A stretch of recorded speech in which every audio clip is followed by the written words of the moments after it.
ब्रह्मदेव नारदांना सांगतात, हे नारद, श्री गणेशांनी शिव पार्वतीला प्रदक्षिणा घालून त्या पूर्ण झाल्याचे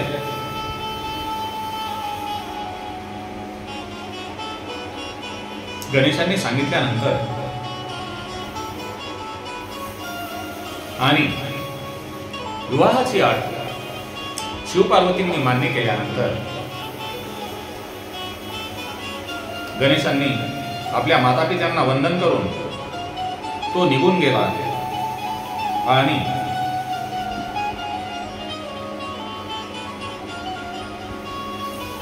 गणपतीच्या लग्नासाठी अनुरूप वधूचा शोध घेत असताना प्रजापती विश्वरूपाला शिव पार्वती हे आपला पुत्र गणेशांच्या लग्नासाठी वधू शोधत आहेत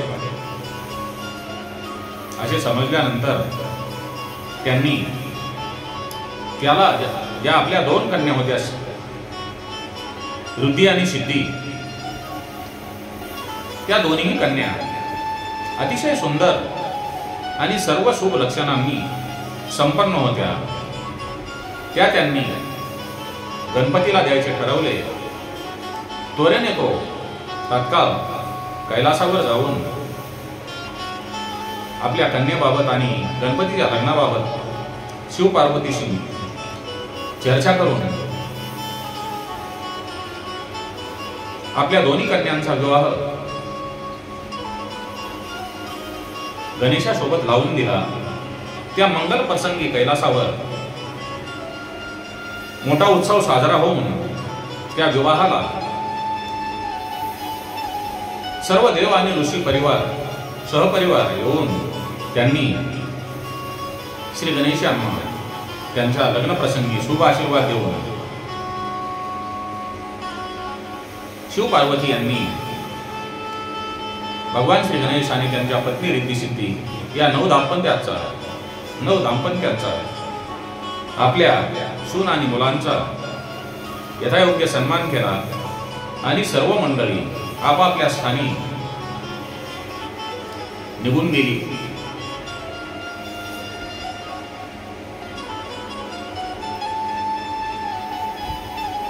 भगवान श्री गणेश यांनी ग्रस्ताश्रमामध्ये प्रवेश करून रुद्धी आणि सिद्धी या आपल्या 2 भार्यासोबत सुखाने संसार केला. त्याला दोन्ही स्त्रियांच्या ठिकाणी 2 पुत्र रत्न प्राप्त झाले. सिद्धीच्या पुत्राचे नाव क्षयम आणि रिद्धीच्या पुत्राचे नाव लाभ असे नामकरण करण्यात आले. नारदा, इकडे कुमाराने पृथ्वी प्रदक्षिणा पूर्ण केली आणि तो आपल्या घरी कैलासाकडे निघाल्यानंतर त्यांना तुम्ही मार्गामध्येच गाठून म्हणाला, हे कुमार, मी तुला खरे तेच सांगत आहे. कपटाने किंवा मत्सराने सांगत नसून तू पृथ्वी प्रदक्षिणेला गेल्यानंतर तुझ्या आई वडिलांनी काय केले तुला माहित आहे काय? तुला पृथ्वी प्रदक्षिणेसाठी पाठवून देऊन तू तिकडे गेल्यानंतर तुझ्या आई वडिलांनी शिवपार्वतींनी इकडे गणपतीचे लग्न लावून दिले. प्रजापती विश्वरूपाच्या 2 कन्या रिद्धी आणि सिद्धी यांच्यासोबत गणपतीचे लग्न लावून देऊन ते सुखाने कालक्रमाने करत आहेत. गणेशांना 2 पुत्रही झालेले आहेत. त्या सर्वांचे शिव पार्वती कौतिक करत असून तुझी त्यांना आठवणही येत नाही. नारद मुनी म्हणजे आपल्या सर्वांना माहित आहे, जेथे वाद होणार नाही इथे नारद मुनीची एंट्री झाल्याच्या नंतर वाद उत्पन्न होणारच.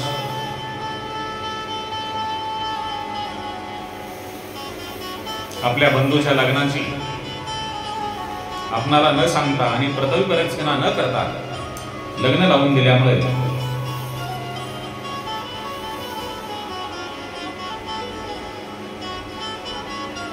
आणि नारद मुनींच्या सांगण्यामुळे कुमार कार्तिकेय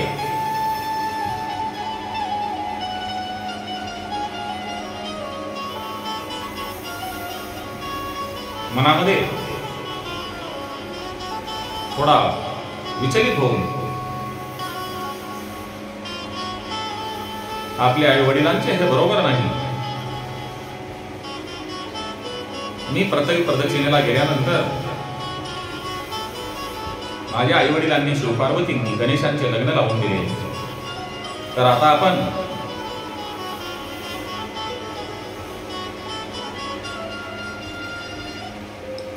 कोठे जायचे?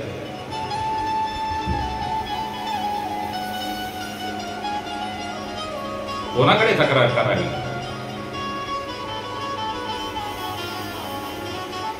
असे मनोमन विचार करून कुमार कार्तिकेय कैलासावर आल्यानंतर त्याने माता पार्वतीस नमस्कार केला आणि क्रौंच पर्वतावर जाण्यासाठी निघाला. त्यास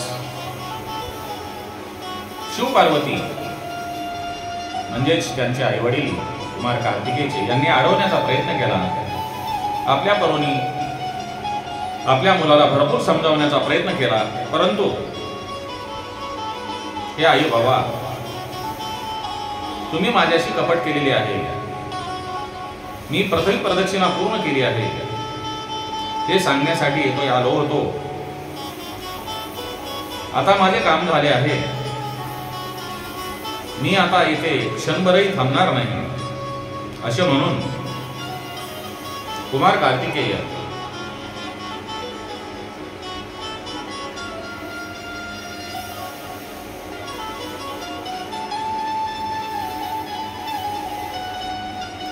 क्रौंच पर्वतावर निघून गेला आहे. तो आजपर्यंत परत आलेला नाही. त्या दिवसापासून शिवपुत्र कार्तिकेयांचे कुमारत्व प्रतिष्ठित झाले. तो महापुण्यवान आहे, सर्वांना सुख देणारा आणि लोकांचे पापकरण करणारा असा कार्तिकेय. त्याचे नाम ब्रह्मचर्याची शक्ती प्रदान करणारे म्हणून प्रसिद्ध आहे. कार्तिक महिन्यात सर्व देव ऋषी मुनी कुमार कार्तिकेयच्या दर्शनासाठी जातात. कार्तिक महिन्यात कृतिका नक्षत्रावर जो कोणी कार्तिक स्वामीचे दर्शन घेतो त्यांची सर्व पापे नाहीशी होतात आणि त्यांना मनोवांछित फलप्राप्ती होते. कुमार कार्तिकेय नाराज होऊन निघून गेल्यानंतर शिवपार्वतींना अत्यंत दुःख झाले. विचार करण्यासारखी बाब आहे. कोणते असे आई वडील आहेत ज्यांना आपला मुलगा सोडून गेल्यानंतर दुःख होणार नाही. शेवटी माता पार्वतींना कुमार कार्तिक स्वामीचा आपल्या मुलांचा वियोग सहन होत नसल्यामुळे त्या एकदम हळू आवाजामध्ये बाबा भोले भंडारी यांना म्हणतात, नाथ, हे परमेश्वर माझ्यावर कृपा करा, माझ्याबरोबर कुमाराकडे चला. ही मातेची दया पाहून बाबा भोले भंडारी यांना दया आल्यानंतर ते अंश रूपाने माता पार्वती सोबत क्रौंच पर्वतावर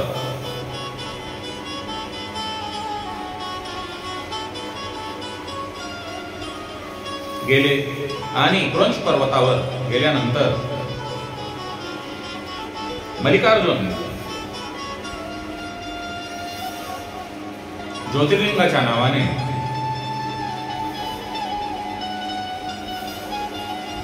रूपाने तेथे वास करत होते.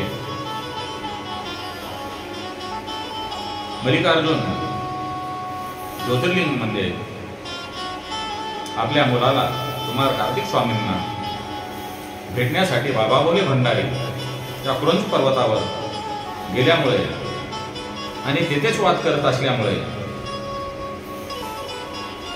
त्या क्रंच पर्वतावर शंकर यांचा वास राहिल्यामुळे ते ज्योतिर्लिंग मल्लिकार्जुन या नावाने प्रसिद्ध झाले आहे. भगवान शंकर हे मल्लिकार्जुनाच्या रूपाने भक्तांच्या सर्व इष्ट कामना पुरवतात. असो,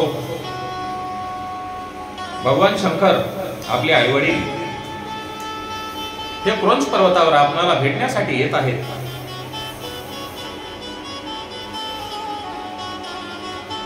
हे कार्तिक स्वामी यांना कुमार कार्तिकेयास समजल्यानंतर तो क्रंच पर्वतावरून अन्यत्र जाण्यासाठी निघाला. तेव्हा देवांनी आणि मुनींनी त्यांची भेट घेऊन त्यांना विनंती केली. म्हणून कार्तिक स्वामी क्रंच पर्वतावरून 12 कोस अंतरावर पुढे जाऊन राहिले. पुत्रस्नेहामुळे शिव आणि पार्वती प्रत्येक महिन्यात आपल्या मुलाला भेटण्यासाठी जातात. माता पार्वती ही पौर्णिमेच्या दिवशी आणि बाबा भोले भंडारी भगवान शंकर हे आपल्या मुलाला भेटण्यासाठी अमावस्येच्या दिवशी जातात. हे नारद, कुमार कार्तिकेय आणि गणपती यांच्याविषयी जे काही आपण विचारले ते सर्व मी सांगितले असून कुमार कार्तिकेय आणि भगवान श्री गणेश यांची कथा ऐकल्यानंतर सर्व